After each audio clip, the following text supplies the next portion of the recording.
Hello everyone.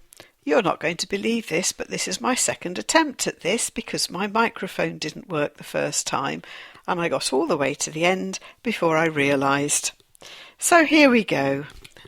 The BBC reports that the chimes of Big Ben will have to stop after 157 years of nearly unbroken service, when urgent repair work will be carried out at a cost of £29 million.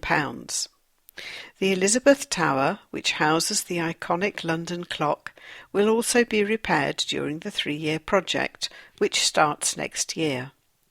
A spokesman said, "The clock mechanism will need to be stopped for several months in order to carry out essential maintenance.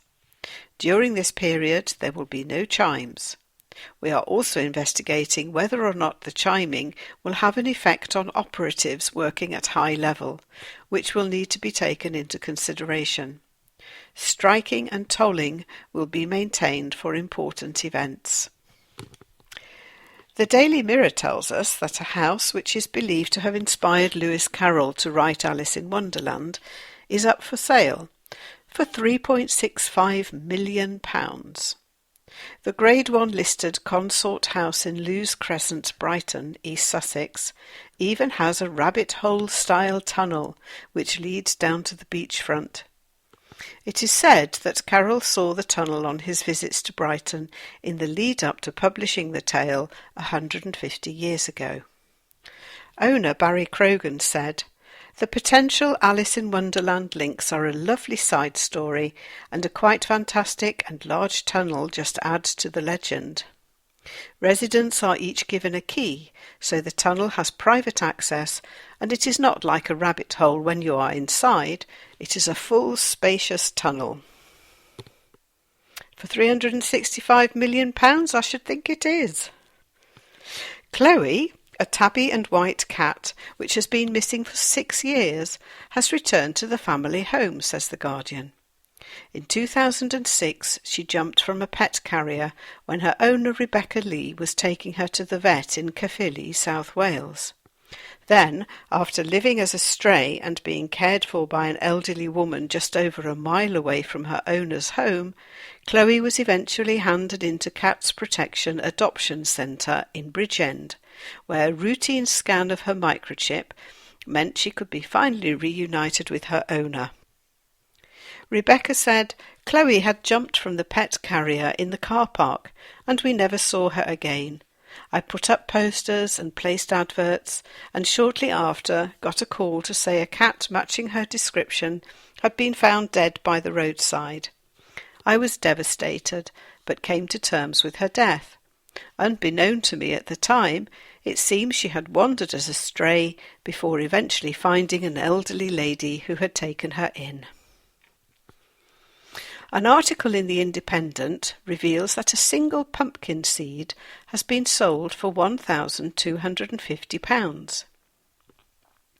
Horticulture firm Thompson and Morgan, based in Ipswich, Suffolk, bought the seed at a specialist auction in the hope that it would produce the biggest pumpkin the world has seen.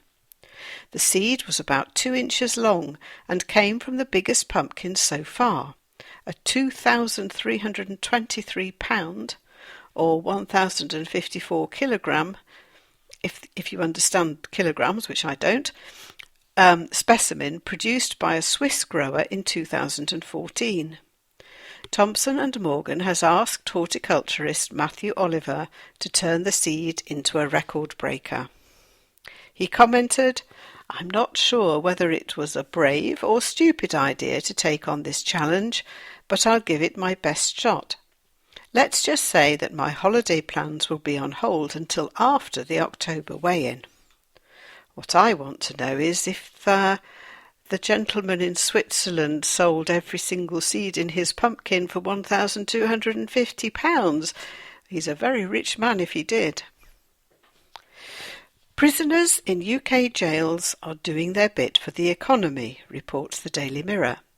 Figures released under Freedom of Information laws reveal that contracts carried out by the UK's 85,000 inmates were worth more than £5 million.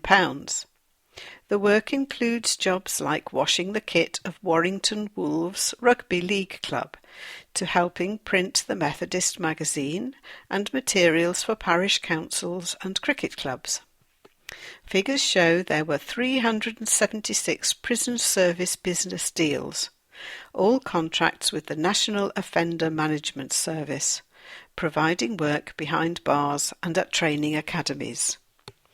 Well, it's better than them being stuck in their cell for 24 hours a day.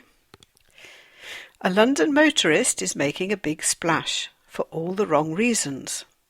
The Independent says that police are hunting the driver of a Toyota 4x4, who appears to deliberately drive through puddles in order to splash passers-by. Well, that's pretty mean, but why, oh why, do you want to have a huge car like that in London, where you can only drive about 3 miles an hour? Anyway, enough, and I will speak to you very soon. I'm going out to enjoy the lovely sunshine we have in England at the moment.